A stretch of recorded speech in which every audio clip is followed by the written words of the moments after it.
All right. Monday morning podcast here. Coach D, as always, Coach Schumann will be joining us in a couple minutes. Great guest today, Ross Gardner, strength and conditioning coach, Effingham County High School, Georgia. Excited to talk to him. Look, anytime we can get a guest on from Georgia, always a bonus. One of those hotbed states when it comes to football, and to kind of hammer home two of the topics that we love to talk about, strength and conditioning and football. Just a great way to start the week. So, Coach, appreciate you coming on. Thank you very much, because we know it's a busy season. So we appreciate you taking the time here on Monday morning. Hey, appreciate you having me. Yeah, awesome. Coach, I gave you a title there. Give us your bio, kind of where you came from growing up, sports you played, all that kind of stuff, and then kind of how you got where you are now. Yeah, I'm from Virginia, and my dad was a head football coach for a while, and so kind of been in the environment of coaching for a long time. Grew up playing baseball, wrestling, lacrosse, football, a little bit of everything, and got into coaching. Started out in Virginia. I was at Longwood University and interned at that strength department for 3 years under Rick Canner. From there, went to Liberty University and worked with their football program for a little bit under Bill Gillespie. Then I got into the high school setting, coaching football, wrestling, and lacrosse up at a high school and doing the weight room. And then from there, went back to Liberty, did that for a little bit, and also had a little stint there at University of Virginia doing an internship with strength and conditioning. And then kind of from there, I went to Florida. I was at high school in Florida for a couple years, just doing the weight room for them. And then I went over to Texas for a couple years, doing the weight room there for a school district in Texas. So wasn't coaching football or anything, but just doing the weight room. And Texas was definitely a big shock to the system. It was a good experience, man. Yeah. And so we went over there, and then now we're over here in Georgia. And so we moved back here over to Georgia just to be basically just closer to family and Right. And all that kind of stuff. And so we're here and we're loving it. So that was kind of brief synopsis, but been doing the weight room stuff for, I guess this is year 11 or something along those lines. And so we've been doing it for a little bit. Well, I think, Coach, look, a lot of guys, kind of make those moves and do whatnot and do, kind of as you're coming up within your career and doing those types of things.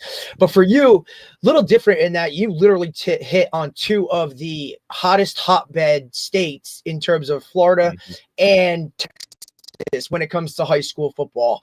And obviously now you're in Georgia, another top 5 state. So talk about a little bit kind of those experiences that, from Florida to Texas, and how those two things kind of shaped you into maybe what you are now in Georgia.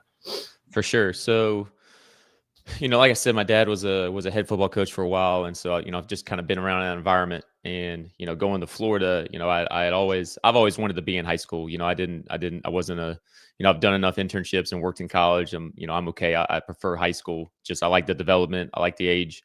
I like the impact and the community side of it. That I'm a big fan of that. Yeah. And so, anyway, and so when me and my wife were working at Liberty, I'm from Lynchburg, which is where Liberty's at. And so, it's a good situation of being near family and whatnot. And so we were kind of getting an itch I was getting an itch, I should say, of, kind of going out there and seeing what we can do. Usually how it works, brother. Usually how it works. That's why you got to have that ride.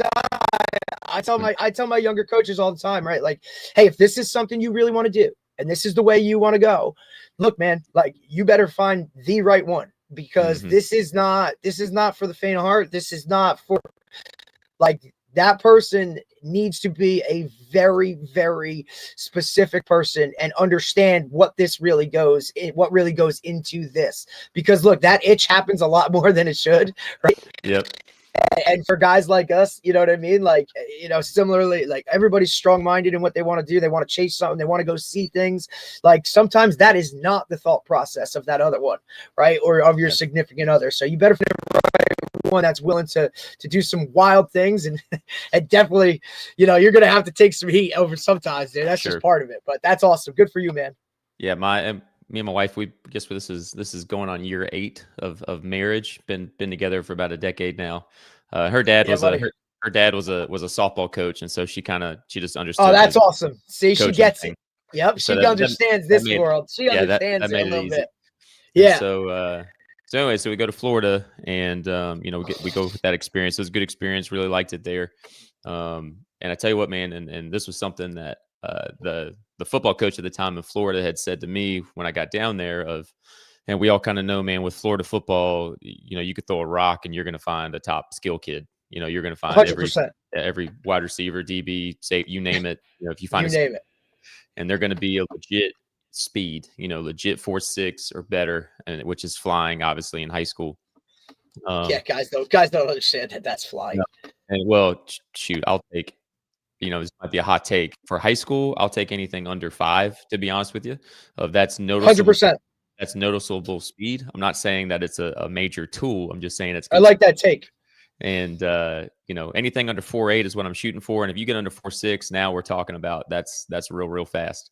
And so anyway, so with Florida football, man, you just got so much skill guys, and just what that looks like. The downside of Florida, just from a coaching side, is that investment is not there in Florida. You got great athletes. It's just the investment isn't there. Nope. And absolutely not. So then we had an opportunity in Texas, and with the Texas situation, I had visited a buddy in Texas, and as soon as I visited him in Texas, man, I was like, okay, this might be a place I need to get to, as far as the investments there, the competitiveness is there, the seriousness is there of high school sports.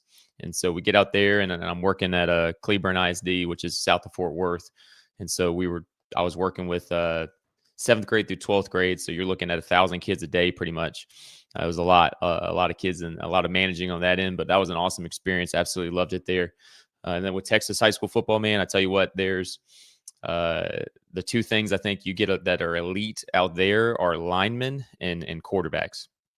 Is that just the size of linemen? It's pretty impressive, and obviously you get a lot of good quarterbacks out of that state. But there's such structure out there, and there's such just the amount of time you get with the guys. With the Texas setup is you have athletic periods, and so you get a chance every single day throughout the year to work with them, whether it's lifting throughout the year too. I think that's so specific, right? Is a lot of these guys think it's only seasonal or it's this. It's no, man. This is every day they're in school. They start school with, hey, it's football, right? Like it's unbelievable the way they do that. I mean, here in Jersey, there's no spring ball, right? There's obviously no athletic period whatsoever. And then for the most part, if you're not offering the opportunity to open the weight room early in the morning or after school, then if your guys are in another season, they might not even be in there at all, right? Mm-hmm. Based off there really is a separation between once football ends, if you're doing something else, you don't even think about football for the most part for a lot of these places, right? Now, the structure, look, where I'm at, very fortunate to be able, school 5 minutes down the road. I have the ability to be there with a morning lift, right? 5:30, they're in, they get their lift in. Okay. 7:10, bell rings. Now in the morning, it's football only. In the afternoon, now the other group comes in. Now you have, the rest of the population, the average population within the school that can now go to the weight room, or other teams that are in season can now go to the weight room. So now you're talking a block in the afternoon. That's a lot of other sports in the weight room. Now for us, it's nice because our facility, right, the actual weight room itself, it's monstrous. It's big. It can house enough people where there's enough room, enough equipment to kind of get things done, but it's still not that football specific that you're getting out there at Texas.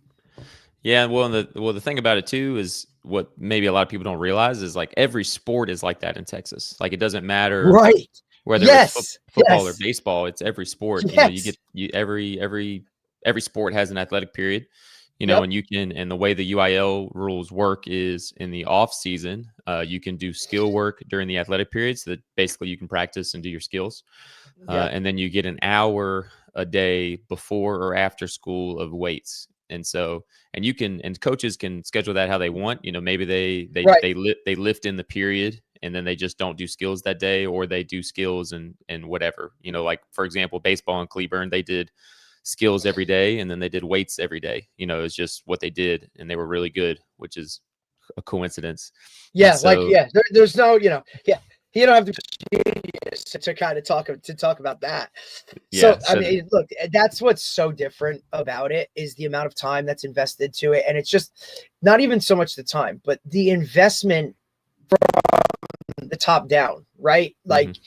this is important enough to be structured into our school day, right? Whether it's in season or out of season. Now, to Jersey and no spring ball, no this. Now there's rules where you can kind of meet a certain amount or whatever, but Yep. guys can pretty much structure that any way they want.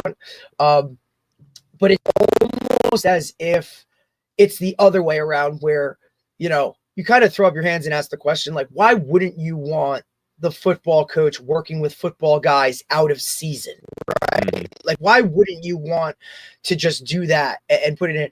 And for the most part, you talk about population size right now.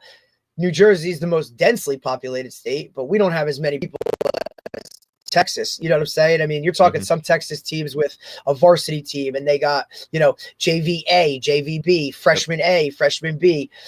Up here, there's a lot of towns that literally might have 25 guys on the entire roster, right? And there are some schools that might only have 400 kids in the building total, grades 9 through 12.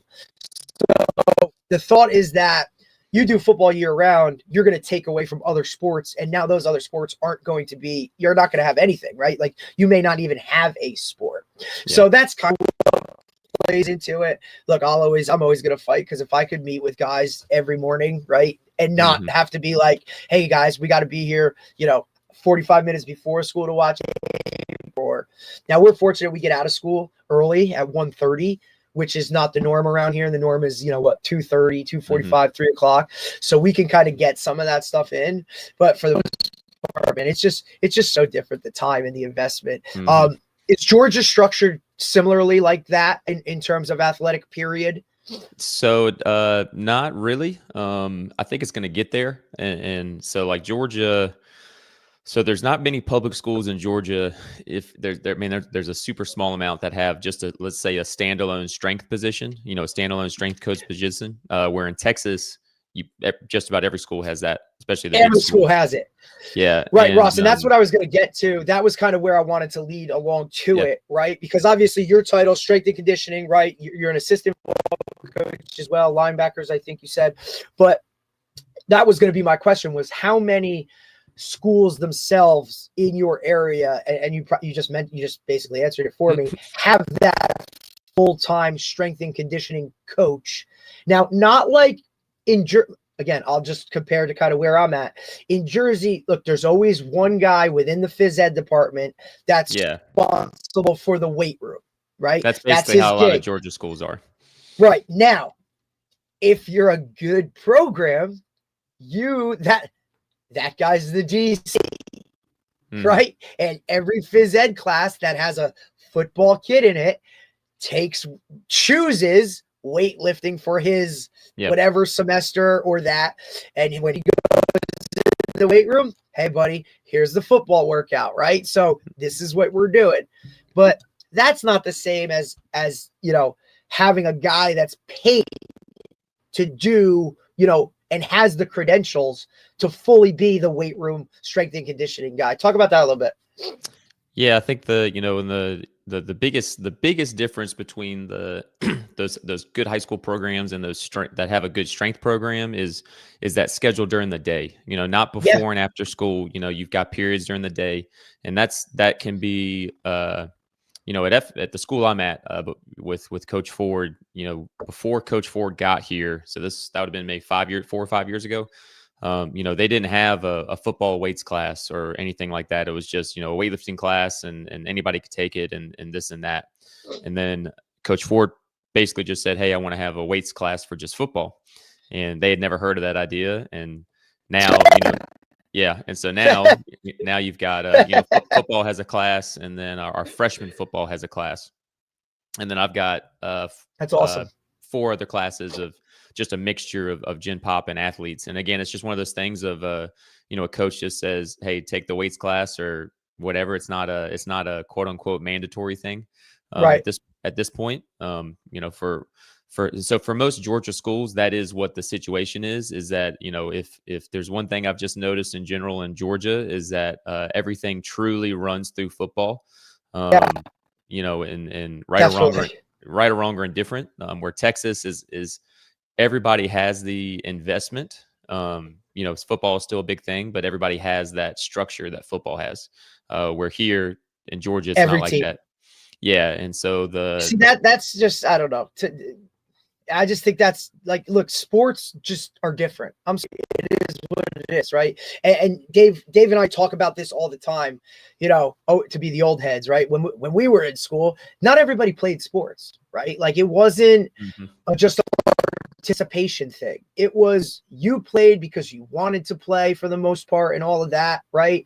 Now it's like, a parent's like, hey, I want to get my kid involved in something, you know, I don't want it to be too serious, but I don't want it to be, you know Mhm. what I mean? I just want some structure and this and that.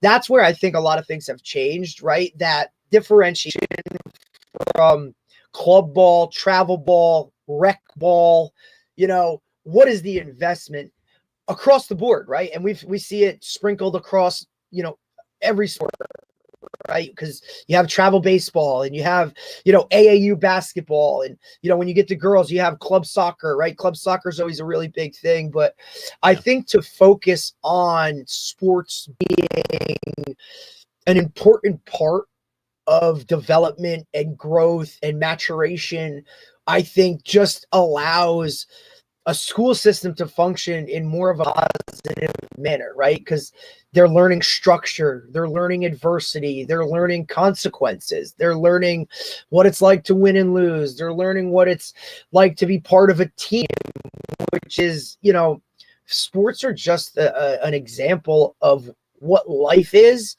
but in a protective bubble, right? Like you kind of have that little protective bubble around it. And some states kind of get it, and some states just they're just working with whatever they're kind of working with. And I get Mhm. that there's obviously logistics and behind the scenes stuff that we kind of, we might have a clue about. But look, 3 of the states you've been in have a hell of an investment in Mhm. terms of sports being importance, right? But there's just something about Texas and probably California that just do it different across the board with whatever sport you're involved in, right? Mhm. Because look, and obviously I know like population play a huge part in Jersey. Geography plays a huge part here, Mhm. right? Because of weather. So, you're trying to do football stuff.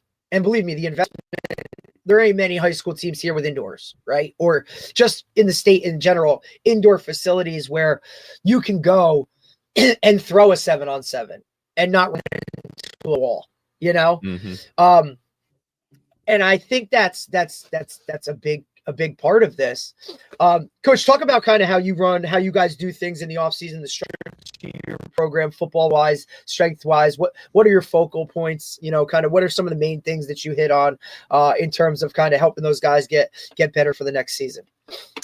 Yeah. So for with us in the training that we do, it all boils down to did we get faster, and it's all to that, and that's the ultimate goal. And so we're measuring sprints on lasers, jumps, and all that good stuff. And so the just as a kind of like little note here is we're about to open up, I think in probably January, I saw.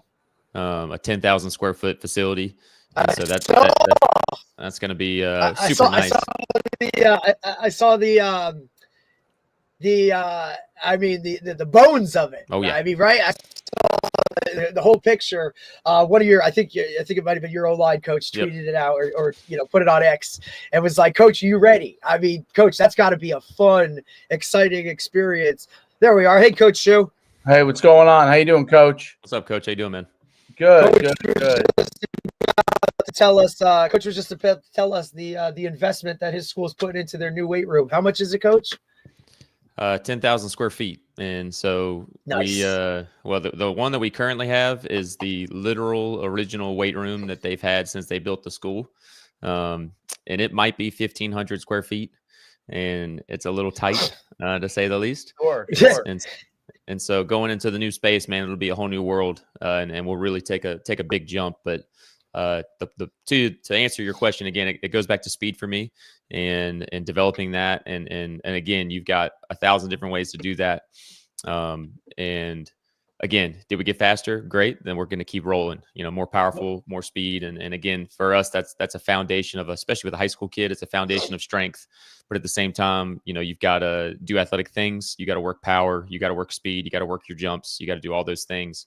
But again, it's going to, or I should say, is it making us faster? Then that's what I want to do.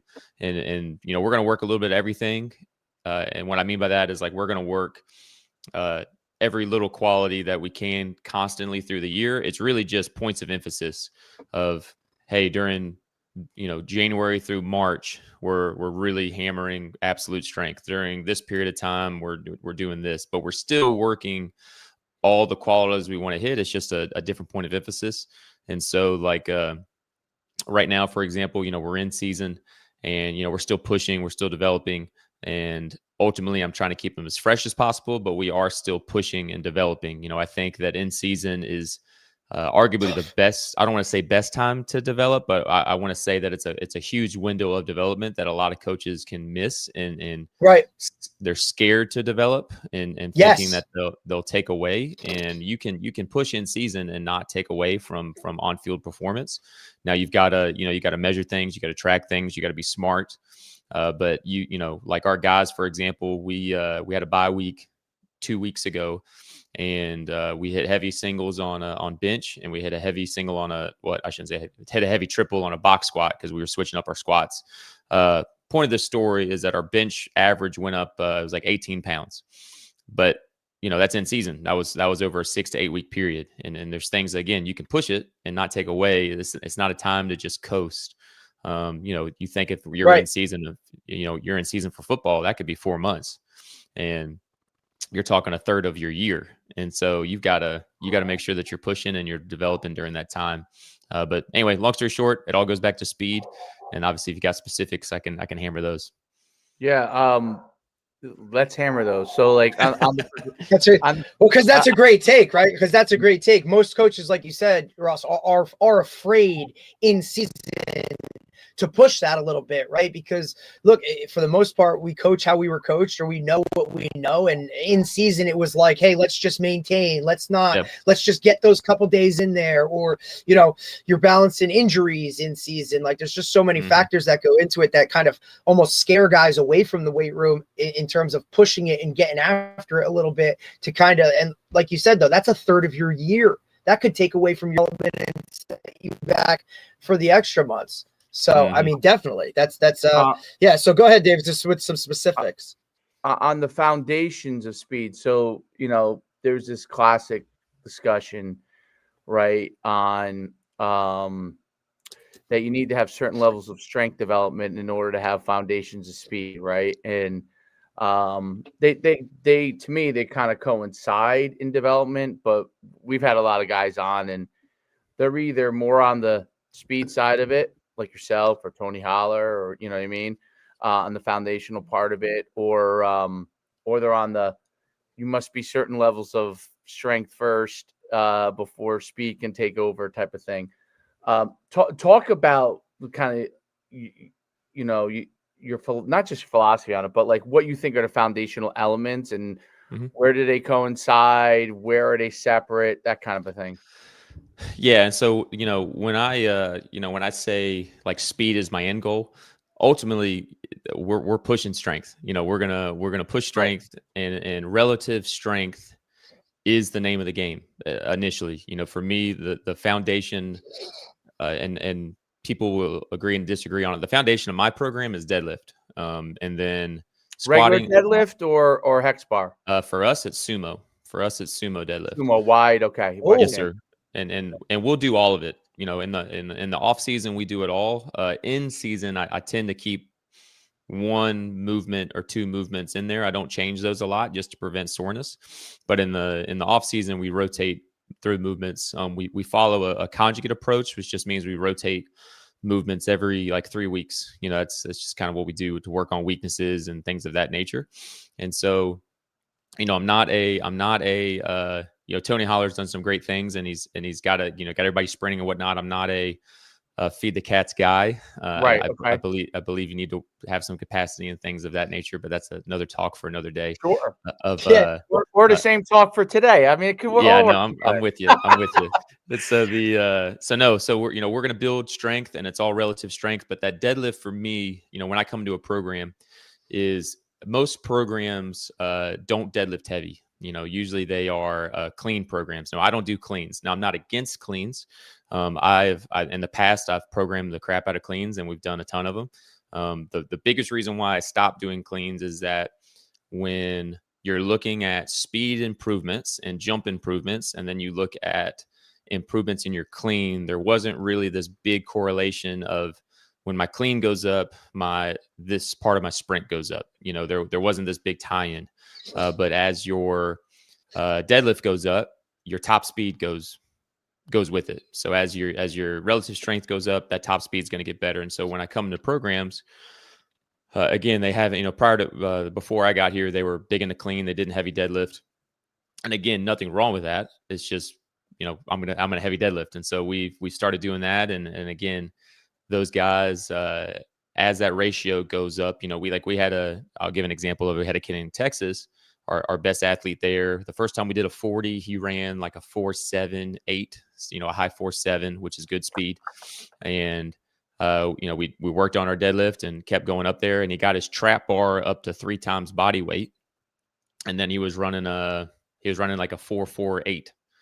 And you talk about a fast kid getting faster, like that's hard to, not want to say it's hard to do, but it is. And it's not, you didn't get a 5.5 kid running a 5.1, that's pretty easy.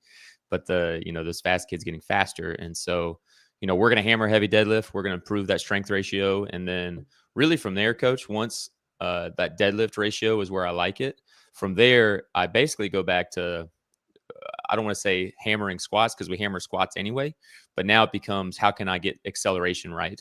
Like Tony Villani's been on here, and obviously, he talks about acceleration is important, and I wholeheartedly agree. And I do agree that acceleration is the biggest difference maker in a 40. But I think the biggest way, or the easiest way to improve, or to show a proof of concept in your program, at least on my program, is to hammer max velocity and deadlift first, because most kids' top speed is bad. It's not good, and they've just squatted a ton, and they haven't done the top speed work. And so I can show very quick improvement in top speed, and all of a sudden you got them. You've got them. You sold Right. the proof Now of the concept. buy-in's there. And so now I can, I can hammer that, and then okay, now we're going to go to whatever the next weakness is, whether it's acceleration or power or whatever it is. And so no, I do believe, again, foundation of strength, but again, we're also working a ton of jumps, and we're going to work a ton of sprints. We're going to do all that, but there is especially at the high school level, man, there's a foundation of strength you have to have, that, as the longer I've been in high school, it keeps getting worse and worse every year. And you've got to push it, and kids just don't have it. And they don't move well. They can't do pull-ups. Those are things that if you just can't do that, like, let's just hammer that, and it's going to be big return on investment. Well, they lack the core strength, and Yep. the from their chest all the way down towards their knees. They lack that core strength. And then one of the once that improves, then the other elements start to improve. I think it's like, until the core part of it is at a certain level, you got a certain level of strength, which is literally it could be weightlifting, depending on their age. It could be like getting them to some level, push-up wise, sit-up wise,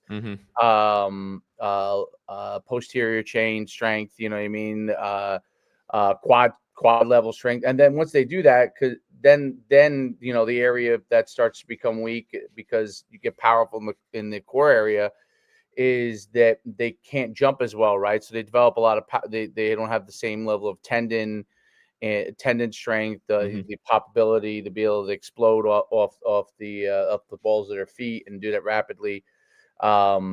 Struggles right after that point, and those are all elements of speed. And I think you're right on the top speed part. When you can get them to, in general, younger athletes at least, when you can get them to a higher top speed, You can then also, which is what I think when Tony Villani talks about acceleration, those guys all have a certain level of top speed to begin with. 1,000%. But they may lack acceleration for various reasons. Maybe they never ran track. Maybe, maybe they didn't learn how to accelerate in that capacity with outside of their sport, right? And that's what the 40-yard dash really does. Yeah. And so I agree with you, because top speed is a very, very difficult thing for young athletes to develop. They get stuck in first gear, and they don't ever gain that feel of the progression to top speed, which is really, when you've gotten that, it. When you've gotten to that, when you start to feel top speed, like you're floating when you're sprinting, it's a whole different element than when you're able to get out from 0 to 10. And most athletes, I think, are stuck in 0 to 10, really. You know what I mean? Like high school athletes, especially. So I agree with you. I think with young athletes, top speed is a big part. If you can get, you want to get to a certain acceleration level, then you get to, then you got to get them to a certain top speed level, and then go back to drilling acceleration, right? Because I think it's that back and forth that develops whatever the near maximal part that athlete can get to, right? Everybody has different levels, but that near maximal part, and I think that's really, really an important part. And you're right about the pull-ups part. It's those, to me, we've talked about this before. Lack of physical education being a big. Well, everybody has physical education. Actual physical. Yeah, they have it in their schools. I know they have it in school, but and when they have strength coaches, maybe do more. But for the most part, around the country in general, it's become rolling out the balls. You know what I mean? Yep. Which is what they used to joke about, and like the that phys ed teachers did, but that actually was not true, because I grew up in the 80s and I graduated in the early 90s, and before we did any sport level activity in phys ed or any kind of activity, you literally got in your squads, and they would say, this is old school. You got in your squads and you went through all of the core exercises before you did anything else. And it's pretty funny, because in the modern era, they've gotten away from a lot of it. There's some places that are great. I know a couple places in North Jersey that still do a great job of it, but and there are places in pockets that do a great job. But overall, I'm not surprised that you say, like, it's gotten worse and worse. And so when they're getting to you not only have to get them ready to play whatever sport they're playing, football, but you also have to develop that whole entire core element in a short time period. So then my question begs, if deadlifting is a huge part of it, which I think is really interesting, the sumo deadlift, because I was one of the first jobs I had an old school strength coach and a powerlifting guy, who had some, like, he was a big believer in it. And I was a big hex bar deadlift guy. And obviously I think you need both, right? Because hex bar deadlift, there's, like, they've done some studies where there's, you're able to correlate your ratio to what you can sprint in the 40-yard dash, which obviously then you're like, hey, if I have some data on this, let me try to go a little more on that. First, talk about that foundational part of it, and then I really want to hear about the sumo deadlift and what some of the really important things that you think that does. Yep. So I think, to go back to your point with Villani and talking about, those guys have max speed, is things to keep in mind is that 99% of NFL athletes and those top 1%ers, those are tendon driven athletes, just meaning that they are twitchy, they're fast, they're great athletes. They're not muscle driven. They're going to naturally be really strong, but their tendons are freakish, and that's what makes them great jumpers and great sprinters. And so they've already got unreal top speed, and going back and getting their acceleration up and working that's the easiest thing to improve, because there's just a larger I'll say, like, a like a larger margin to improve versus like top speed. And if you Especially in can, that short window he has, probably. yeah, and if you can just hammer that with them, like they're going to be great. We're like the majority of high school kids are more muscle driven, and your best athletes are tendon driven, and you know which ones they are when you see them and how they operate. 100%. And Oh and yeah. the thing about all of that is that, and this is my kind of my point with the foundation and what we're talking about here, is that for the tendon driven athlete that's a freak athlete and jumps well and moves well and is explosive and all that kind of stuff, they've got little balled up calves and long Achilles and all that. When you give Tiny them ankles. tiny ankles, bed, and when Tiny you ankles. when you get those kids a little bit stronger, all of a sudden they take off. They just need to be a little stronger and they'll take off. Now they're usually already decently strong. And Right. if you just get them an ounce stronger, all of a sudden they take off. Mhm. Where the opposite for the muscle driven kid is, those guys can be stupid strong, but then they don't jump well. They don't run well. And so if you give them the jumping and the sprinting and those explosive things, all of a sudden they start to take off. So you're giving them what their quote unquote weaknesses are. Great point. You're keeping their strength and you're bringing up their weakness. And all of a sudden they look freakish, like how, I've seen so many times, and I'm sure y'all have too, of you have this kid that is a weight room warrior, but then, he's not your best athlete. And Yep. he's going to be your strongest kid. He's going to do everything you ask him to do, but then he doesn't move well. He doesn't jump well. He doesn't run well. But then as you give him that stuff and you give him more of that stuff, all of a sudden he starts to pick up and he looks really good. And high school is a little bit different, but especially college though, is like typically your best athletes are not your strongest kids. And they're not the weight room warriors. They're still strong and but they're not the highest. And so case in point is, again, you kind of give their opposite weaknesses and it's going to bring up their strength tenfold because you got them what they're not used to doing. And when it comes to that foundation deal. And so then for me and with sumo deadlift, and again, we're going to sumo deadlift, we're going to conventional deadlift. If I got trap bars, we're going to trap bar, we're going to deadlift off of blocks. We're going to do all these things.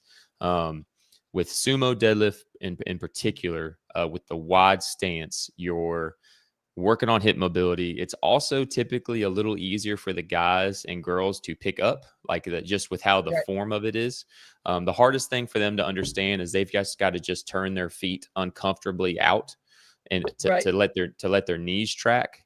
And once they get that, you got them. Typically they can have a much more vertical torso, so they can keep their chest up when they deadlift. They don't round their back as much. Whereas if you go conventional and feet are under your hips, you've got to have decent ankle mobility. You got to be able to keep your chest up and hold your posture. And most kids now they can't. They literally can't squeeze their shoulder blades together. Like they don't have the ability because they just haven't worked the backside. And so with sumo, again, wide feet, I get to work mobility. I get to work the groin obviously a lot more, which is super important. And with the wide stance, and this is something that Louis Simmons has always said of, wide stance helps narrow stance. I also think that with the wide stance, again, it does help the narrow stance. And then the narrow stance deadlift is going to help your low back and hamstrings a little more, where your wide base is going to hit your glutes and groin a little more. And so when you go to conventional and you go to trap bar and you go to those other ones, that you're kind of working weaknesses to then come back to your strength and, let's say, sumo, and you hammer that. And so again, it's wide stance, helping hips. And again, when I look at it, it's shorter range of motion. And so you can usually get a little more weight on that. And in season, I don't have the ability here, but, typically I'll put band, we'll pull against bands. We'll do it for speed. And we don't, I think the other big thing I should mention is, in season and off season too, but in season is, we're pulling for speed 3 weeks out of the month, and we only pull heavy 1 week out of the month. So it's a ton of speed deadlift. It's not always heavy. And off season, we'll do heavy and we'll do speed, but we just do a ton of speed pulls, and that just replaces that quote unquote clean for us, and that becomes our kind of dynamic lower. And same thing, we'll speed squat and we'll do all that, but we do a ton of speed pulls. Great point. And on the clean, it's interesting because clean is Yeah, it's always different. supposed to be a staple. Like people have always said should be a staple. That's one of the 3 core lifts, and that should be a staple part of the program. I never thought about clean. The only thing I've always used to worry me about clean was going from the ground all the way through the process. But I never thought that hang clean. Never thought dawned on me that hang clean may not have an effect on actual speed, because that's always been what has been sold on hang cleans, like speed and explosion and jumping ability. That cleans were supposed to help with that. Now, for the record, they will. It just Okay. depends on how you do them and whatnot. Now, for the record, too, like we snatch. Like I don't do I cleans, love the snatch. but Nobody does a snatch, but yeah. we snatch. Nobody does it. A lot of people don't. A lot of people do Yeah, not do that. and we snatch. I like a snatch because I like the bar speed. I like the speed Yep. of it, and I think that hard to teach. That you need to have. I think it's easier to teach than the clean. Really. Why is that? Not as many moving parts. You just got to come from here and yep. And we do it from a hang. We don't really do it from the floor. Right. We'll do it from blocks. We'll elevate it. But Right. it's just super simple. Keep it light, move it fast, and it's straight overhead. And again, there's not as many moving parts. And like the kids, as we kind of know, like getting in that front rack position is super hard for them. Front squat is one of the hardest things for guys to understand or get. And we're going to front or squat whether they like it. Yeah, we're going to front squat whether they like it or not. I don't really care how you feel. We're going to front squat. And now, what is just quick, like it just not to dive into that. What's your form on that? Like, how are you holding the bar? How do you teach that? Are you teaching it elbows up to the sky? Are you crossing arms in front and holding? Like, how do you do it with your front guys? rack with your elbows to the wall? And I'll tell them, if you can't wrap your whole hand, just wrap one or two, your index or your middle finger around it. See, they learn that they don't get. They're like, hey, I'm like, it's not going to go anywhere, man. Like, as long as you're doing everything, like it's not going anywhere. So they got to trust that. I love it. I love that that because front squats are pivotal. Front squat with this out of the snatch. Do we like overhead squat out of the snatch? Yeah. So finish pop with when you're going fast and lightweight. Do you ever? We'll do it sometimes. We'll do it sometimes. It's one of those things we'll rotate in. Like we do a barbell complex every day as a warm up, and we'll do that overhead squat in that warm up. That's awesome. And so like when it's actual snatch day, like in the actual movement, we don't necessarily do it a lot. We might get to it in the off season, but we're not doing it in season. But yeah, no, I mean, again, we'll snatch and again, clean and all that, and how you do it is important. I mean, ultimately. And this is kind of how I explain to the kids, because I got a group of kids that love to clean, and they've been doing it for years, and so they're kind of distraught that we don't clean. And it was in their programming for so long, you know what I mean? Yeah, like, and they were constantly taught cleans are what. Yeah, and cleans are football. Like this is what you got to do. Yeah, and that's the great part about the head coach we have, Coach Ford, is that he's a learner, and he's always asking questions, and I could explain stuff all day long. And as long as you got a reason why hey coach, I don't, before I took the job, I said, hey, just so you know, like I'm not a big clean guy, here's why, and here's what I want to do. And he's like, all right, that sounds good. If you got a reason for it, that's great. This is your right thing. And so but with the cleans, I tell the guys, like, and it happens every time, like it's very easy to get a guy to clean 225, like to get him to 2 plates. It doesn't take a lot of work. But then when guys get to 225, they typically kind of stall out at 245, 255, and they'll be there for 2 years. And if you don't program well. And so do I want to do that, or do I want to, over a year, again, this is what I asked the kids. I said, over a year. Great point, by the way. Great. That's a great point. Go ahead. You're good. Over a year, what's a good amount of weight to put on your clean? If you had to give a number, and the guys would say 20 pounds. I said, okay, in a year, in 52 weeks, we did this thing twice a week, and we only put 20 pounds on it, but I can sumo deadlift, and I'll put 100 pounds on your sumo deadlift in a year. What do I think? What's a better use of our time?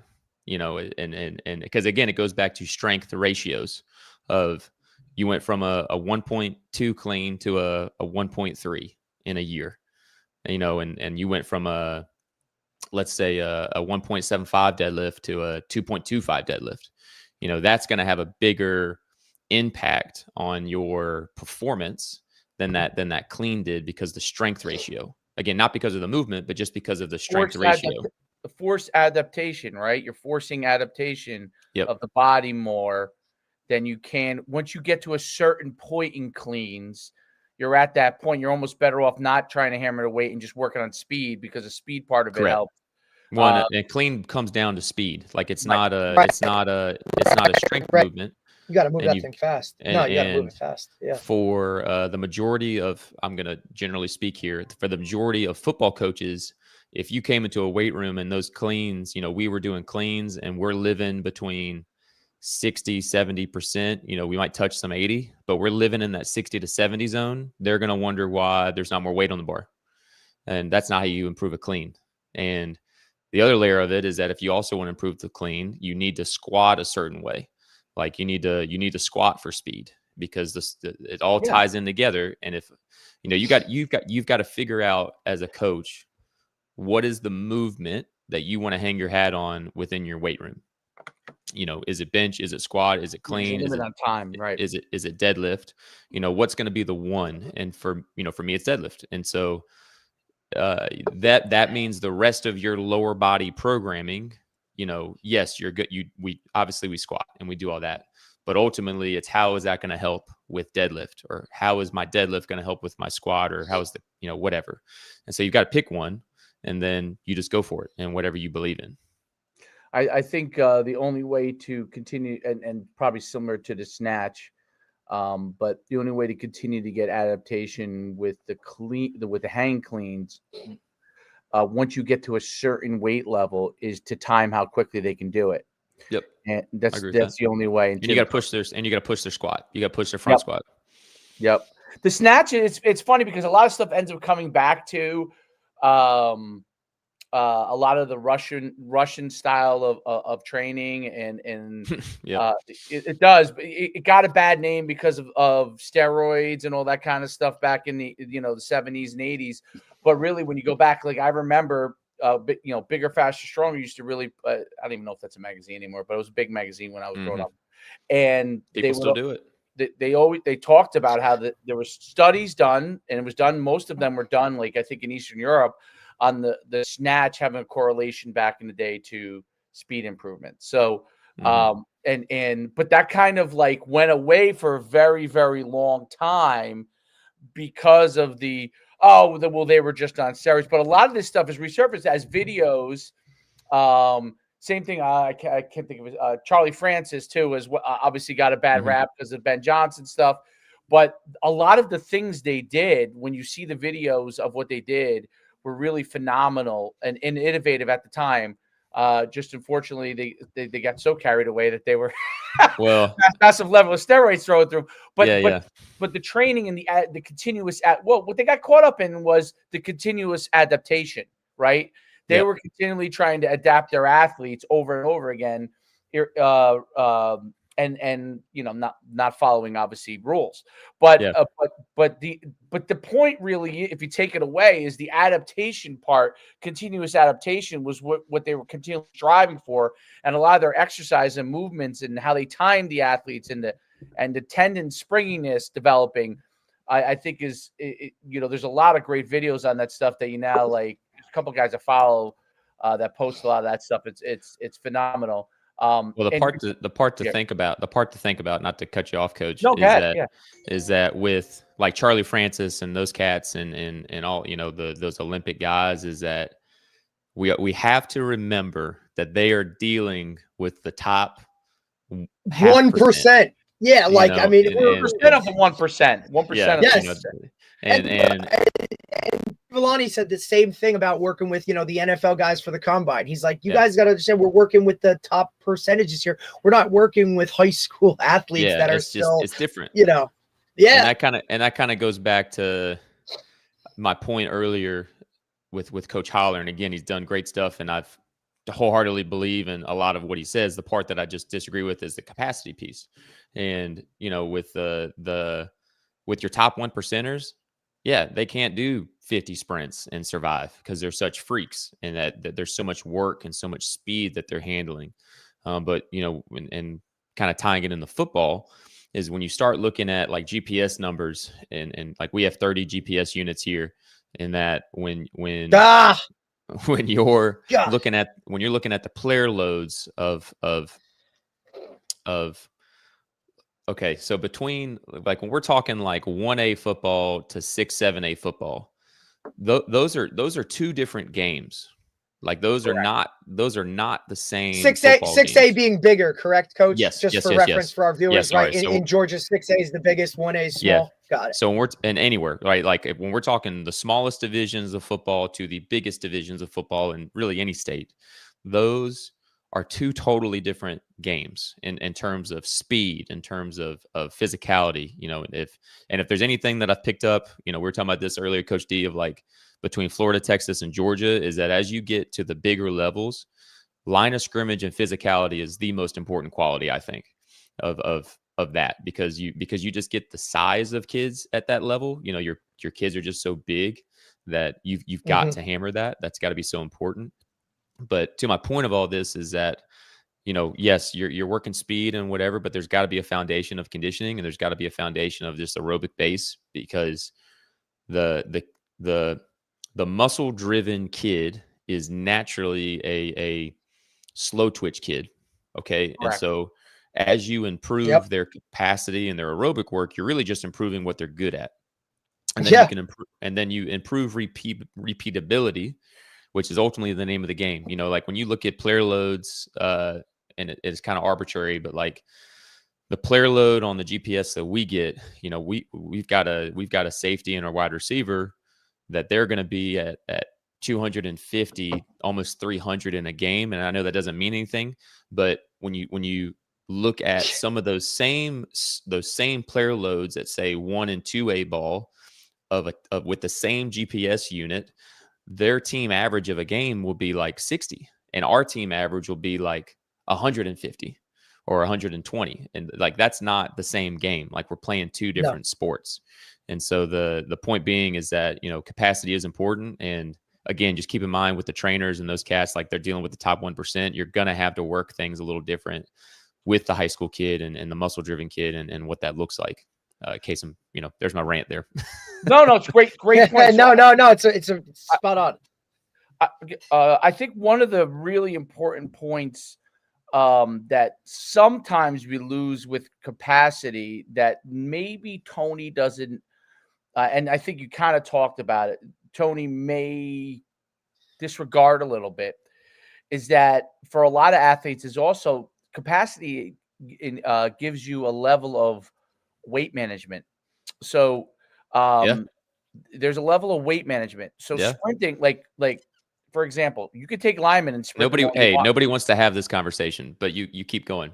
I love this. You keep going. It's important because I experience it with. Listen, I experiment with my own son who's 10 years old on a lot of things, and he's great with it. You know what I mean? Troy's the guinea pig. It's awesome. It's so cool to see it. It's cool. And he's willing to do it, by the way. He's great. He's great about it. You know what I mean? Like, he's just learning how. You just got to do it. He's just learning. He's just learning how to do things. We always say that he'll be probably here we go, Dad. I'll try this one now, Dad. Okay, Dad. Dad. He'll try it all. He actually likes trying. You know, it gives him variety. He does. 100%. Because for him, something switched up with him. He's a big, strong kid. Okay, and I would say he's more of a muscle. I was more of a tendon guy. He was. I think he's a little more of a muscle guy. Okay, and I just look at the way he's built and all those kind of things. He's a strong kid, big strong kid, but not weight to strength ratio. Meaning, at his weight, he wouldn't be able to do a pull up. He's now up halfway. We work it every couple of days. He's now up to halfway, but he's a big. If you looked at him, he would look like. You're like, oh, this is like a power. He looks like a big old Iowa corn guy. You know what I mean? Like lean, but fullback. Lean but thick. Yeah, but it's tall. Dave got Josh Allen build, like Josh Allen build, but a young kid version of that, right? You know what I mean? So that's what he looks like, right? And so he does great with stuff we do lifting wise, all those kind of things. But I applied a lot of Tony Holler stuff. And initially, I thought he developed initial speed. But I thought one of the things that we lacked because we weren't doing some level of capacity. We do his 23-second sprint stuff, and he was getting better in that. But what I thought was hard was weight management, okay? Because as they get stronger, and this goes with high school kids as well, because those kids are going through puberty, it goes through them on a different level, right? Yep. At 10 years old, they're not in puberty. So they're not like looking to eat everything that you could possibly find yet, okay? Because when they hit 15, they're looking to eat everything they could possibly find, right?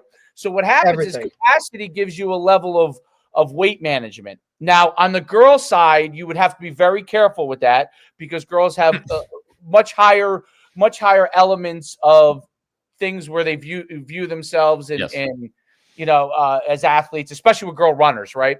But capacity, it allows you to do a certain level of weight management. And one of the reasons why I learned this is my father's is still a track coach. He's 84 years old, but he was my track coach in high school, and I was a football player, and I was a tailback, and I weighed my senior year, I was 6'2", 218 pounds. I played at, and the first thing he did, because I was a really good track athlete, I was a state champion high hurdler and intermediate hurdler, but he's like, "You're too heavy. You're too heavy to be able to run the way you need to run." So he trained me and put me in like the pentathlon in the winter. And that allowed him to put me into capacity because you had to run 1,000 meters or whatever. So he allowed him to put me into capacity to get me ready for the spring. So not just speed, but capacity. And what I thought was really interesting at the time, I was already had a scholarship to go play football in college. I enjoyed running track and I was good at it. And we had great teams because he was a coach. But what it did was it allowed me to manage my weight. And so what happened is by the end of the winter, I was down to about like 207, 208. And I had the greatest track season I ever had. And I really was flying. Absolutely flying. And when I went back to playing college as a freshman, the only thing they tried to do was we did pack on weight, back up to 220. And the speed was never, I thought, even throughout my career, and I ran some fast 40s, but I never felt like I was as fast as I was in that spring, right? And I probably, if I really wanted to be fast, I probably should have been in the high 190s, right? So, but from a level of weight management, and the reason why I say it is it has to do with linemen a lot of times, okay? When you see freakish linemen get to a certain weight, and they're probably usually heavier muscle-based guys. If you look at their ankles, even these guys that run a 4.940, they got big ankles, they got big heavy calves, short tendons, and they get them to run fast 40s. And there's a level of capacity that has to be able to be done, I think, to get them to a certain level of weight management. And that was a much bigger, 90s thing, and now everybody wants their guy. I used to see Alabama. Throw a ball out to the 360-pound lineman, he gets a yard, and everyone gets excited by the 1 yard he gains. Meanwhile, if he handed it off as 215-pound tailback, he would get 5 yards. So, but I know why he's doing it. By the way, he wants to keep him there. But I think that's an element of it. Am I at all on the right path? Is there some level of weight management that coincides with overall performance as an athlete and being able to get more out of them speed wise down the line? Yeah, I think there's a balance between of what your natural body weight kind of sits at versus when you're trying to force some weight on, like we had a kid in Florida that worked really hard, did everything that he needed to do. He put on 20 pounds in a year. He went from like 180 to 200. Something like that. And then he took like 4/10 off his 40. So he's 20 pounds higher and he took 3/4 off his 40. And then after I left, he put another 20 pounds on and still took a 10th or 2 off his 40. Like it's impressive, but there's a certain body weight ratio for sure. And I think that obviously when you're doing the capacity work, you're burning more body fat. And right. So, you're getting that balance, but you're also building muscle at the same time. And when you talk about linemen, when everybody says I want a 320-pound lineman, no, you don't. You want a 6'6", 320-pound lineman that looks like an Olympic thrower. Right. Right. You know, you Like a don't want to. discus thrower. Yes, you don't want the Yep. sloppy fat kid. You No. want No. you want a muscular kid. And so, and when you start talking about the average high school lineman, and let's say the average high school lineman is at best, let's just say 6 foot on average, and obviously there's kids taller and shorter. I mean, realistically, at 6 feet, like 220 to Right. 250 on the high end, Yeah. you know, Perfect. it is kind of where I would argue you would want them, because they can still move and they're still strong and they're doing all they need to do. If they're 6 foot and they're sitting up at like 290, 275, like it's not going to be more than likely a good looking kid, and they probably don't move well. And then, like, to Correct. your point, coach, is they probably don't have great capacity because they got too much body weight on them, and they can't move around. And that's something that, as for us in the off season, like, we're going to work capacity work and we're going to do all that. And naturally you're going to lose some body fat. And I don't think that's a negative thing. But Right. again, you've got to make sure though that you are putting on and working the muscle mass kind of bodybuilding side of it. And that's really what those kids need, is you've got to work the upper mass side of that equation to make them feel really good about about what they look like. And that's a very important factor, I think. You want your linemen to have arms that are popping out of the jerseys, and have the upper back and do all that. And if you can do that, they'll buy into the other stuff, but you got to build that stuff. And so, yeah, to your point, I do think there's a weight management piece, but Yep. again, getting coaches to understand that there is kind of a natural body weight and there's a balance of, and that's why we track body weight and we track speed. People are afraid to study that because you track body weight, Well, track coach, speed, and does it drop, or yeah, what exactly. happens. Yeah, Well, because you can gain weight as long as your body fat levels it's good weight. are right, or do not change, right? And as Yep. people are growing and hitting puberty, you could certainly do that, right? When they max out when they start to max out levels of puberty and they're gaining, then becomes how much weight is too much weight, how much weight is good. Do they need to slim down a little bit to be able to do what they need to do? And I think that, like, the biggest thing in high school, you're 100% right. This is the thing that when coaches are subscribing to certain things, you talked about the 6A versus 1A thing, which is a big deal, big difference. And then the actual ability for guys to be able to have some level of capacity, because if you have a 6 foot, 300-pound lineman, more than likely he's a 2-quarter guy. He's not going to be able to play the full game at 6 feet, 300 pounds, unless he is, well, you would know. You'll know if he was that freak that could do it. Yes, you right? would. But the majority of those kids are not. They're going to be a 2-quarter guy. Next thing you know, all they're doing is they're just punching and they're not moving their feet anymore. And the linemen are playing a totally different game from everyone Yeah, else. absolutely. Like, they're in that lactate burn zone the whole time. And Good point. I'm a big wrestling guy, and so That's what they're doing every play. They have they're literally wrestling. Right. Yes. It's a 20-second Greco-Roman wrestling wrestling. match. They're on their feet. Right. Yeah. They're literally wrestling. And if the guys whereas and if the coach doesn't understand that, man, that's hard. That's hard.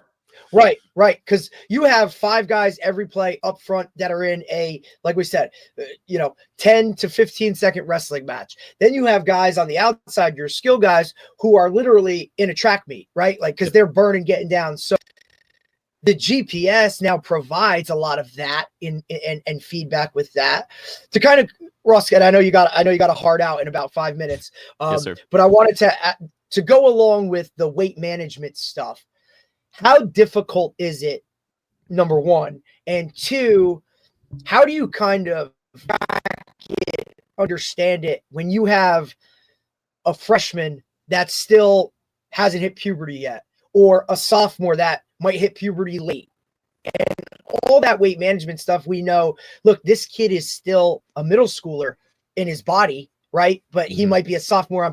How do you kind of track and finagle and tweak the program to work with those kids that hey, this kid's going to gain 20 pounds just because he hasn't hit puberty yet? Or, hey, this guy's already coming into high school and he's been the best player because he already has hit puberty, right? Or now with the reclass situation and ages and how do you kind of deal with that whole thing, before we let you go?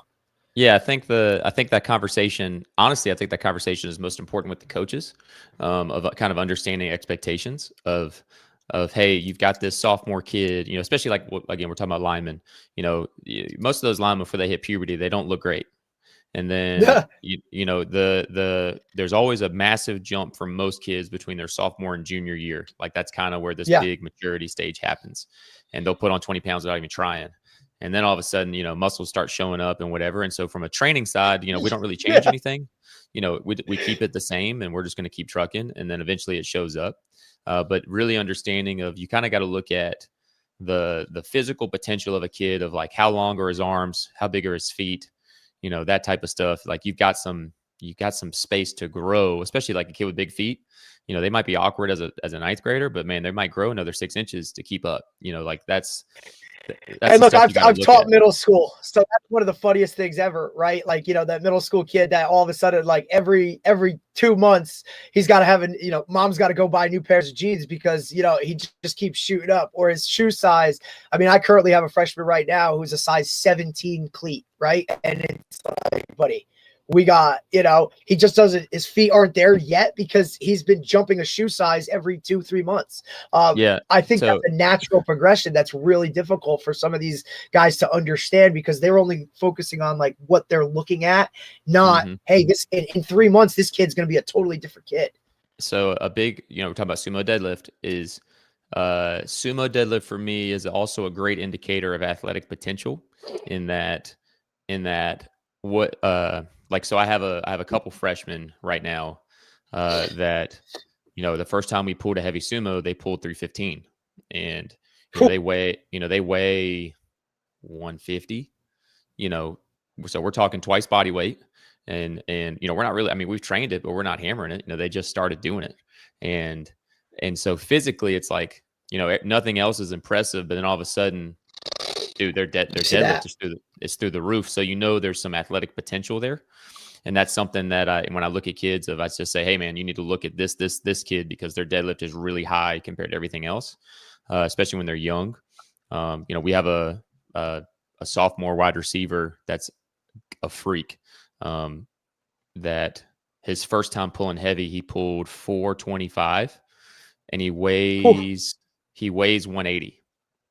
And he's also 6'3", 6'4", and he runs a 4.6, and he's a sophomore. And so it's like, hey guys, like that's the guy. And so to your point on that is it's you can kind of identify with that, and then again, you can just tell from the maturity level of the feet and the wingspan and just general size of where they're going to be, and then having that conversation with the kid of like, hey man, you've got some room to grow, just keep going this, blah blah blah, and staying with them. No doubt about it. It's awesome. It's amazing. Awesome stuff. I could talk to you all day about this, because I love diving into it, because there's so many ways to do things in what you need to do within your program, and what kind of level of athlete you have, and what, when you have that group with you, prescribing the right programs for them, and getting to the level that they need to. It is such a continuous challenge, which is really cool in what you do. So I can't thank you enough, Ross, for coming on, and awesome information, and best of luck to you. Yeah, this was thanks, buddy. Good talk. This is a little different than I'm used to. So, man, this was good. This is really good. Good. That's what we like to hear, man. Appreciate taking the time, buddy. Good luck with everything. We'll talk soon. Anything you need or anything we can do, let us know. We'll get you on again in the upcoming months when you're out of season and whatnot, and we can talk some more. So appreciate you, man. Thank you. Thank you, guys. Have a great day. All right, buddy. That was awesome, dude. Awesome stuff. Good. You got to see the new facility they're putting in at his place. Effingham, you said? Effingham. Yeah, one of his guys, I think the O-line. See, what's different about him too, and we talked about it a little bit before you hopped on, Dave, is he's not by definition the school like strength and conditioning coach. Like he's a phys ed teacher, right? That just kind of does the strength and conditioning. He also coaches football down there. Now, his story of kind of how he got where he was is he's from Virginia, and his dad was a high school football coach, so he started there. He did some GA work at like Liberty and whatnot. Then he moved to Florida, where he was for a while, mainly did strength and conditioning stuff at high school, then went to Texas. And when he said when he was in Texas, that was like the biggest eye-opening experience because, you know, you have your athletic period, you have this like sports. And he said it wasn't, you know, specific to just football. Like every sport had that. Every sport is killer. Yeah. He said, so the buy-in, like from the top down, is sports related. That's kind of weird. Then when he went to Georgia, you know, he and his wife relocated just to be closer to family and whatnot. He said when he went in there, that was one of the big things was like, hey, we need to specifically focus on, you know, strength and conditioning and whatnot. And, you know, where he's at in Georgia kind of took that and ran with it. And now they're getting, you know, 10,000 square foot facility and all that stuff. But it goes back to like the buy-in from the top down. A lot of really good points, interesting points, right? Probably one of the first guys we have heard say, you know, we don't clean. That's a different one, right? That's different. Yep. The sumo deadlift is a different, you know, that's a different take on a lot of things. But I think it all makes sense. Like he put it all together in a way that you understand why that is the way that it is. And especially with high school, show them that, hey, what we're doing is working, creates that level of buy-in that, dude, you need that, right? Because if you have, you know, if only your 5 guys on your entire roster bought into what you're doing majority of the time in terms of off the field, getting better and whatever, then what the hell are you really doing, right? Like your programming needs to show them, or they need to see improvement with it so that they can go and buy in and now get the other guys to buy in. So I think that's a really, really good take on his part in terms of why they do what they do and that type of thing. Yeah, they're pretty he's near Savannah, I think, is where when I was looking before where that is, somewhere near there. So it's not even near the Atlanta area, which is the big hub of a lot of the growth in football and all those facilities. So it's interesting that it's now it's been expanding out in different areas of Georgia, and Georgia's an emerging state athletically. That's another part that I said to him. I said, you're in, like you've been able to see in Florida, Texas, Georgia, like 3 of the top 5 states in the country for high school football, right? So he's been able to experience that. But even to see him talk about the difference between Texas and Georgia, 2 top 5 football states, but one that's, you know, Texas is just on a whole different level. He talked a little bit about, look, when I was in Texas, man, like you could throw a rock and find you could find a skill guy, or no, when he was in Florida, you could throw a rock and find skill guys everywhere. When he went to Texas, you throw a rock and you find quarterbacks and linemen that are just on a whole different level. So he talked about that a little bit, how position specific with certain states kind of add some things to it. I just think it's one of those things, man, that's just really cool to look at and understand. And if you were a guy that hadn't been to those places, you don't understand that, right? Like you just kind of think it is what it is, kind of go from there. But really cool stuff. I'm glad he had the opportunity to come on and kind of do some of that. Yeah, there's no doubt. I think that it's interesting too, like where the levels that some of these places in the South have gone, and then probably Ohio. Holy hell. Ohio. Yeah, I think they're right there. They're kind of right there. They're like 6, 7 in my book. You know what I'm saying? They're one of the places that does invest where they can. Right. I think Jersey's really good because we have some really good athletes in Jersey, but we don't have the same level of commitment in more places. You know, there are places that do, mind you, but it's just not as big because maybe the state is not as big. I don't know, or maybe just not a thing. I think it comes to population. California is also very, you know, it's hit or miss. This place has huge commitment. This place doesn't. So I guess Jersey's kind of like that, similar to New York. But Jersey's better than New York, obviously, because because the city takes away a lot of that stuff from facility wise. But it's interesting. It's really interesting to hear that, and Georgia has it, and cool. places like South Carolina has it too. And I think some of those places are kind of on the up, right? Like, you know what I mean? Like, you're Alabama, right? Like that. But we know how it is. Look, I think the DMV, right, doesn't get enough credit, I think, DMV's because like it's not just Jersey a little Maryland, bit. just I like, think DMV's like Jersey at some capacity because you got the Catholic schools that are super powerhouses, just like in New Jersey. And then you have the public schools. There are some phenomenal public schools in the Northern Virginia, Maryland area. And then you have like a gap, you know what I mean, in the public. right. I think it is similar, and it's probably population based somewhat. Like, you know, like you have big suburbs here, you have inner city here, you have parochial And obviously, schools the here. further south you get here, the different, you know, it is. But look, we've talked numerous times on here about the emergence of South Jersey, outside Philly area, kind of just producing some level of athlete that's on a different level. I literally just had this conversation on Saturday with one of my former teammates who coaches at Northern Highlands up north, right? And we talked about the difference between, you know, north, south, central-ish Jersey, where he is, and he's a Waldwick kid, right? So Bergen County, where look, every little town has a high school and a team, where you're talking a lot of Group 1 teams and smaller size rosters, whereas you south, now you're talking regional school districts where there's 3 or 4 towns that make up one high school. You have really big schools with a lot more players, just numbers. Like, there's differences when we're talking about some of that stuff. North Jersey has had traditionally an edge in not, you know, not the lower levels, but at the higher, like meaning the better, the good, really good programs. They've had an edge coaching wise, and I think part of the edge, but South Jersey may have an edge athlete wise, and part of the edge is part of the edge is that for a long time, and you now have it. For a long time, we had access to every huddle. Okay, like back when I was at Powell Park, we had access to everybody's huddle.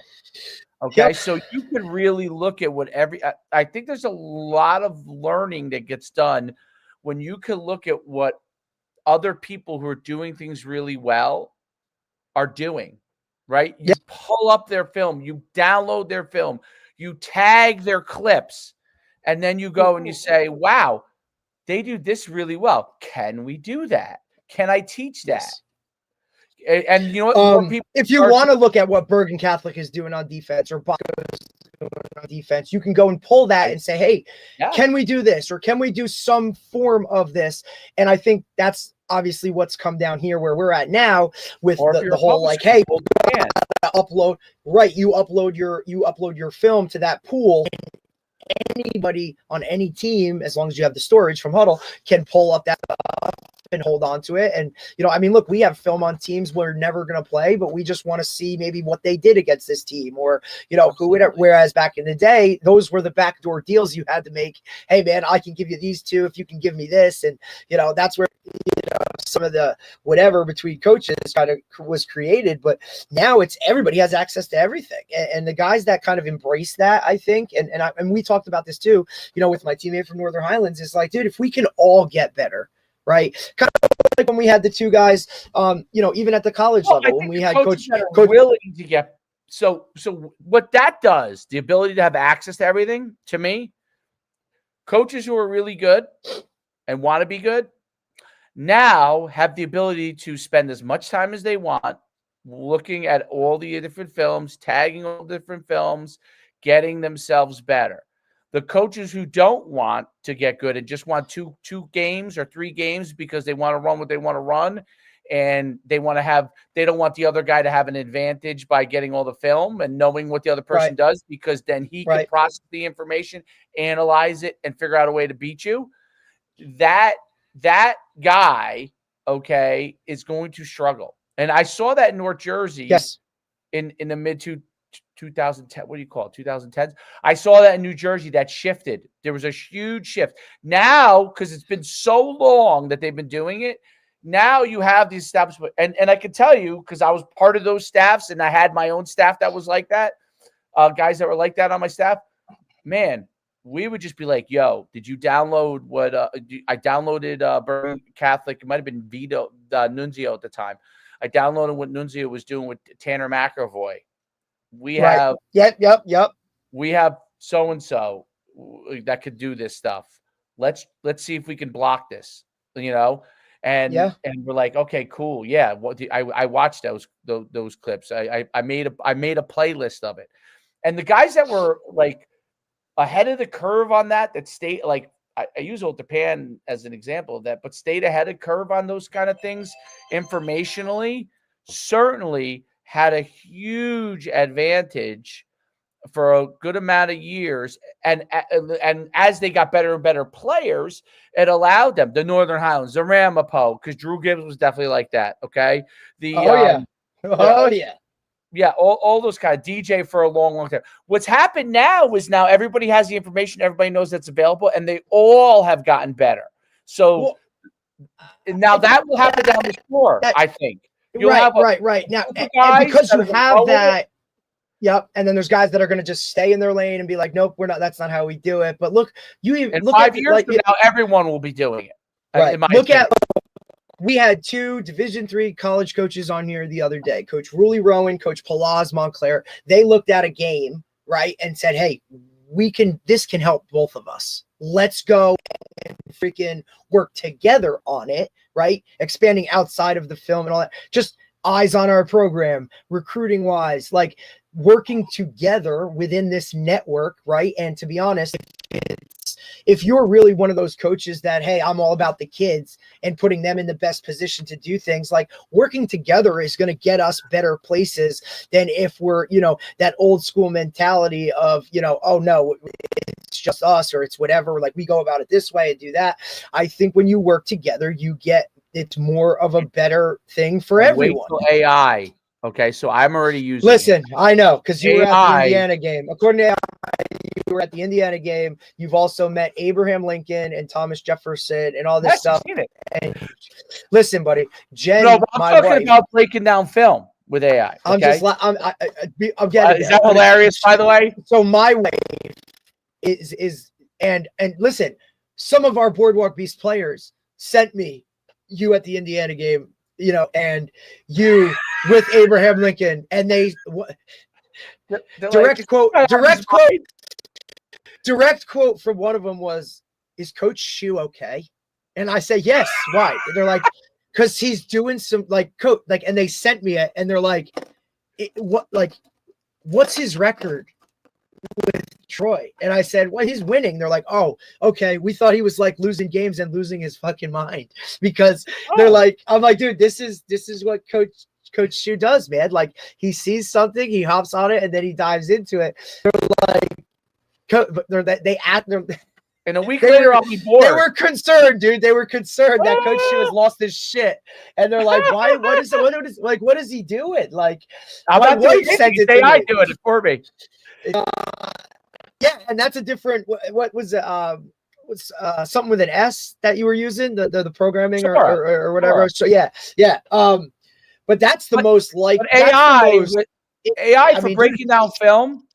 So right, and we talked about that a little bit. It's going to break down film. It's going to tell you how to attack somebody. It's going to tell you the specific plays that you can run that will give you a better chance to defeat a team based off of alignments. And it will eventually recommend strategic initiatives to be able to win the game. And I can tell you this, soon, it may be a couple of years away, but it's going so fast. Eventually, it is going so fast, dude. You're gonna upload the film, and you're gonna get the miles per hour of your guys and where they're going, and it's gonna tell you that you should take against this team, you should take these guys and put them over here because they run X speed for you and they produce X power for you, or they produce this kind of tackling, or they read this play better, okay? And it's going to help you figure out where you want to put your pieces. Now, most of the pieces you don't need any help with in football, right? Most of it you can do from eye, right? But when you're deciding on, should I play, in high school, this happens a lot. When this kid's like not a great reader at linebacker, but he's super tough. Should we just make him a nose guard and make him just, make plays, right? Or should we kind of what we did at RBR, right? Remember what was yeah. We had the one kid that was, I don't even know what was he, like 5'3", 5'4", 5'5", maybe. Jack. We put him at nose because he was just a big, strong kid, and it was like, hey man, just do this and take two, and take this center and put him in the backfield, and he was great. He did great. I mean, phenomenal, right? Can't believe eventually they might help you do that. Like they might help you make a decision between now a big old boy or a guy that's an athlete. And I think this is where obviously you'll get the pushback from the old school coaches, right? Is how much can you rely on that stuff altogether? Kind of just like, with analytics, like if you want to go in there and coach just by the numbers. Be a problem solver. So that's the biggest thing. Coach is going to become, obviously he's motivator, leader. Those are always important parts. Right. You got to have a process to how you're going to do things. Okay. Yes. Those three things to me will never go away. Like if you don't have those three things, none of the other stuff matters. If you're not a good leader, you don't have a process, okay, you're not going to be able to lead a program, right? And a motivator, right? So you're not going to be able to lead the program. Right. That will never, I don't think that will ever change unless robots are better at us at coaching, which maybe they might be. But the coach has to be an on-the-field problem solver, right?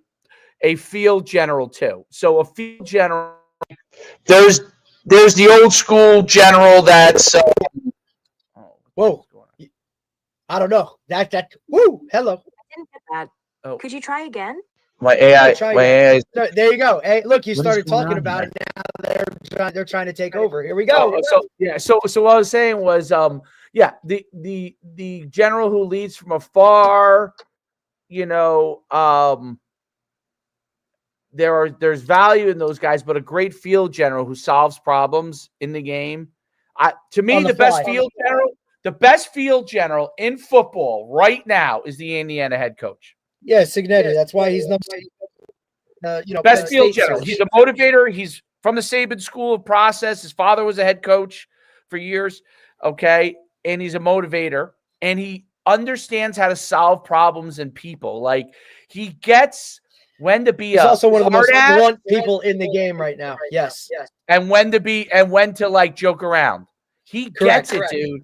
He gets it. Like look, and that won't go away. So you take if you're really good at problem solving and and understanding information and processing information as a head coach, and you have those three underlying things, I think he's unbelievable at it. Now, listen, is his team going to win a national championship? I don't know if that's a player's thing. That's a player's thing. Though. That's still maybe a player's thing. Look, at the end of the day, money what he's getting done to what you want. What he's getting done is with what he has. Unreal. It's unreal. It's right. Unreal. His players so bought in. He has that fan base so bought in. And now, proof of concept, correct? Proof of concept. He wins that big one over another guy who's doing the same thing out in Oregon, goes into their place, and we know Oregon is not an easy place to win or play, let alone, know what I mean? Like, not an easy, and does what he does. Now, right, here it comes. Okay, now he's got that one win that James Franklin, Penn State could never freaking get, right? So now my question is he good enough to eliminate the outside noise and the distractions of him possibly leaving, going somewhere else, and continue this run this year and really kind of win that next one or get in the playoffs and win something there, right? I would love it if he freaking. I would love if he never left. I don't know if that's realistic, but I think you and I are traditionalists in that sense. Like we always I don't know. It just comes to me like there's something. Alabama. Every year, Indiana in the conversation. Like not in the conversation, like you'd national championship. You'd have to build. I don't know what the facilities are like, but I think you would have to do a lot of things to make that like that. But I can tell you this, having been in the state of Indiana, okay. And listen, you also have to, Indiana people love sports. They Here's love. the funny thing about Indiana, right? And look at the university itself. When you think University of Indiana, first thing that comes to Basketball. mind, men's basketball. But why? Bobby Knight, Bam. Hoosiers. How do you make it Larry Bird, Indiana University, right? University of Indiana. Larry Kurt Bird went to Signetti. Indiana How do you State, but like right? But and look, we know the state. But Look, 'cause- when you think Indiana, you think basketball, right? You Correct. think Pacers. that's you my think, point. You think the Hoosiers. Right. You think Larry But Bird. You think You also don't the think movie. You know, right. yeah. But you also don't think like Indiana football. Like you don't think that way. Well, people don't know You that know what I'm I saying? know Warren Central, okay, in Indiana for many years. I don't know if they still are. Was one of the top 20 programs in the country. So there was another high school that I used to I represented the guy he was from, and it was a powerhouse, and they were like top 20 in the country. Okay, they have the ability to build facilities. Warren Central had an indoor facility. Okay, Damn. This was in 2012. Okay, so they have. Isn't Notre Dame in Indiana and Purdue? Notre Dame is in South Bend, which is like a half hour from Chicago. But they're both Indiana, correct? Purdue, correct. Indiana. Yep. So you have 3 big-time football schools within the state itself, but it's also that like there's a lot of Ball State is in Indiana. So you have 4 bona Indiana fide State Division I programs. Valparaiso, I think, is in Indiana. I think. So here's what I go back to. I think that's FCS too. I think. Here's the other part, and this is what to me, this is the problem as to why Rutgers won't ever be anything. We're in a pro sports state. So is Indiana, though. But not football. Yes, it is. It has the Colts. Dude. You got to go to Indiana. The only way I can explain it is you probably flew over it before, but yeah. It's a flyover state. You have to go to Indiana to understand it. It's very, very surprising. Okay. The reason why people are always frustrated with Indiana football for many years is because you would think that there were times when you're like, they're going to get over the hump and they don't, right? And they don't. Yeah. So Indiana has all kinds of football programs. The state is not that big, meaning there isn't population-wise, meaning there isn't like there's lots of farmland, okay, in Indiana where there's not small. Then that's why Hoosiers came about, and that's why basketball is big because you in these small farm towns you only need 5. Right? How many players do you need in basketball? 5 players, right? So that's why 12 on a roster total. It used to be, other than South Bend and Indianapolis and maybe Evansville, there used to be, all these small towns had their own basketball teams. You know what I mean? Now, that may have changed a lot. Obviously, this is the Hoosier time period, but they used to have all that. And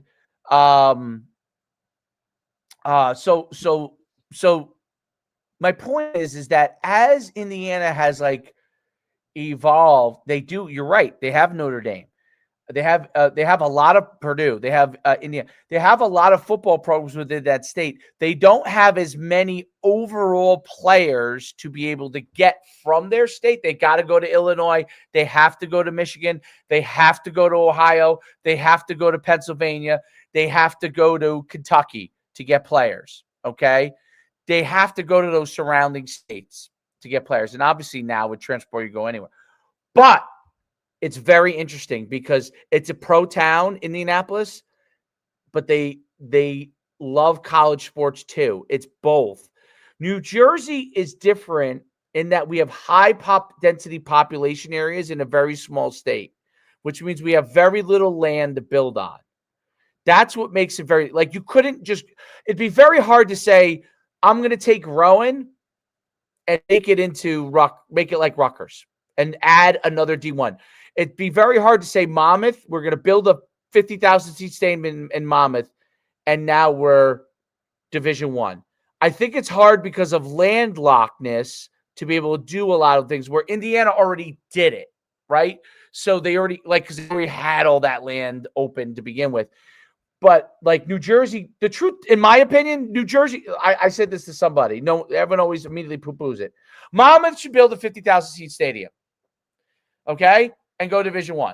That's what I think, because there's room for another Division I program. Or Rowan should go Division I, or Montclair State should go Division I. I don't know. Somebody should go Division I and build a 50,000 seat stadium in New Jersey and just do it.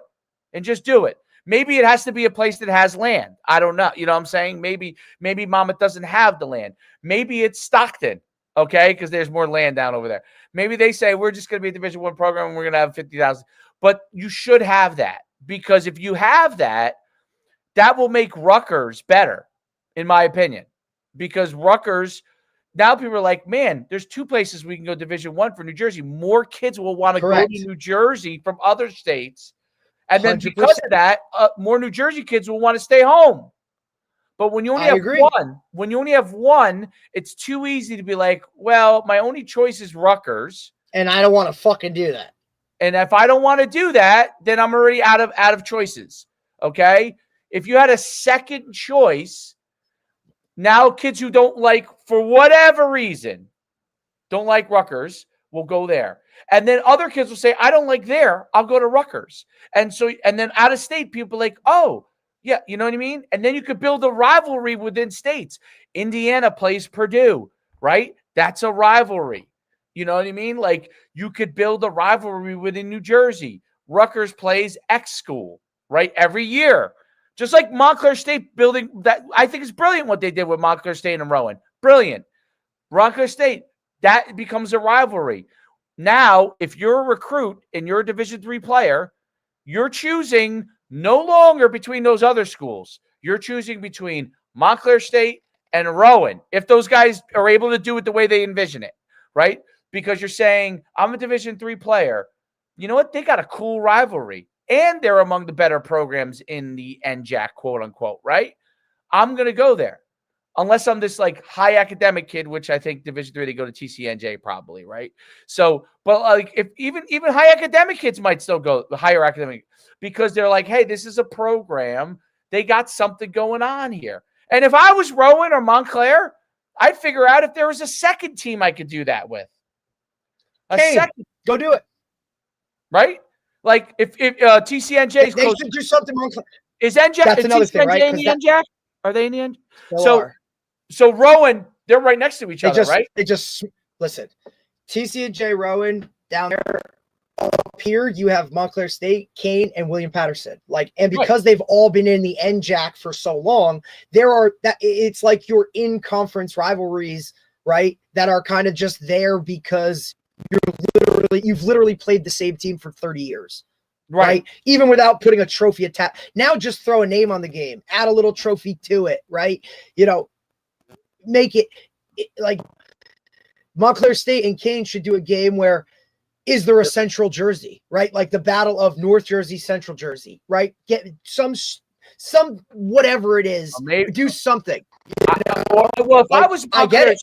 I was Montclair State, this is me. Just if I was Palazzo, I wouldn't want to elevate a team that's not as good as me. I would want to, like, Rowan was smart because they're kind of different places, a similar, that's why I say TCNJ might be one, right? Yep. Who's really good in that conference that's out of state? Salisbury right now, they're fucking hammers. Okay, and the one in New York school, you got you used to have Cortland, you don't have that anymore. What the NJAC has done, David, is Cortland's not in the conference. Where'd they go? So what they had done, right? Empire they're in one of I don't think they're Empire 8. There's something else up there. But what the Montclair or what the NJAC has done is, when I was in it and I was in the NJAC, a lot of the schools played, if they were out of state, were north, right? Buffalo State, Cortland, Brockport State. SUNY Brockport was in there for a couple of years. SUNY Mooresville was in a couple of years. What they've done is they've taken those, New York and North teams, and now it's more South, right? So now you have Christopher Newport, Salisbury. I Frostburg State might be in there, right? So they've kind of just replaced it and moved it south. So now when you travel, you go south, you don't go north as much anymore, right? Because we know the Northeast is scattered with Division threes, right? You have your Empire 8, you have like that whole world up there is that, right? And then when you go west, you have, that's where like FDU is in there. That would be another one to throw in, right? Like you have FDU within the state. That's another. FDU is in the MAC, I believe.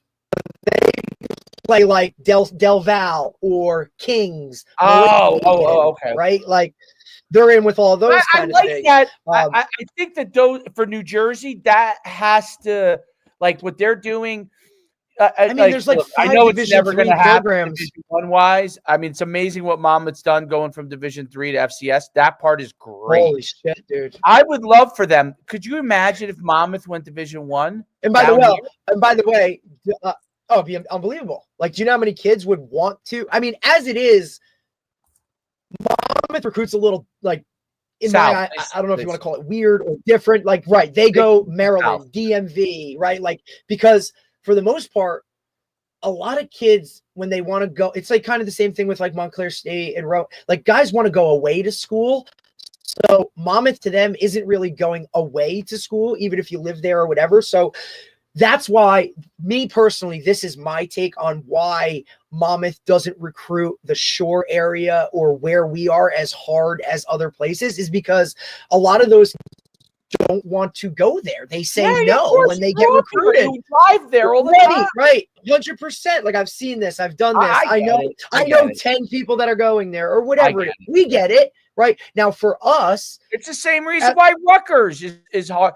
That's why I think you need 2, because Rutgers is too familiar for a lot of the central part of the state. It is hard. You get your occasional New Brunswick kid that wants to stay home, that whole area there.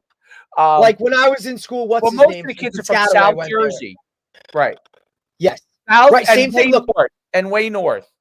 Right, and same for me. Like with Montclair State, like when I went to that roster, there was a lot of shore kids. There was a lot of South Jersey kids, right? Because they want to go away. When you go to Rowan and look at their roster, there's a lot of North Jersey kids because that's going away. You know what I'm saying? Like even when I chose to go to Sacred Heart in Connecticut. Right. That was away. Yeah, of course. It was, but I didn't want to go to Monmouth because that was, there were other factors that played into it. I didn't want to go to, it was in state. I knew it. I had, you know what I mean? Like it was close. I wanted to go. Has a little bit of that away. Too. New Jersey. That's why I'm saying like a second Division 1. They probably feel like they wouldn't be able to hold the second Division 1 program, but because Rutgers struggles per se. But I think that like, when you look at like these tiny states like Indiana, and they have a bazillion Division 1 programs, and they're all sustainable. Ohio, you have 5 Division 1 programs. Look, not only that, they got like 7,000 Division 2 and AIAs. Okay, to me, you're right. Now that's where like I think the town has a program. Right, like you go Midwest, and there's a lot of NAIAs, right? You say NAIA here in Jersey, guys have no clue what you're talking about. NAIA they don't even know that's a level of football. It would never work. But Division 3 works here. But now look, the biggest example, Dave, is Florida, because your schools, if you don't go 1A in Florida, they have West Florida and Stetson. Those are the only 2 levels of programs with football. Anything other than your 1As, Florida State, no Miami. I have to jump Florida, off. I'm getting. No, you're good. You're good. Go do your thing, buddy. No, 100%. I think you're 100% right. That was a great podcast. I really enjoyed it. Yeah, he hit me up yesterday, and I look. It was kind of one of the. We booked it so long ago, and it was kind of like up in the air, like whatever, that we never formally confirmed. So when he texted me yesterday and was like, "Hey, can we go at 9:30 tomorrow?" and I'm like, "Oh shit, I really wanted to get this guy on, and he's free. Like, let's get him on." So we're good, and we're back tomorrow. We have Angie Wiley, who's a mental performance coach. Perfect. So it'll be really good. Yeah, she's been through some shit personally that has kind of shaped her. And I got her from our coach that from Tennessee, that he had her on his podcast. So she was willing to come on. So that'll be a really good one to kind of keep this week rolling. All right, buddy. I'll talk to you later. Later.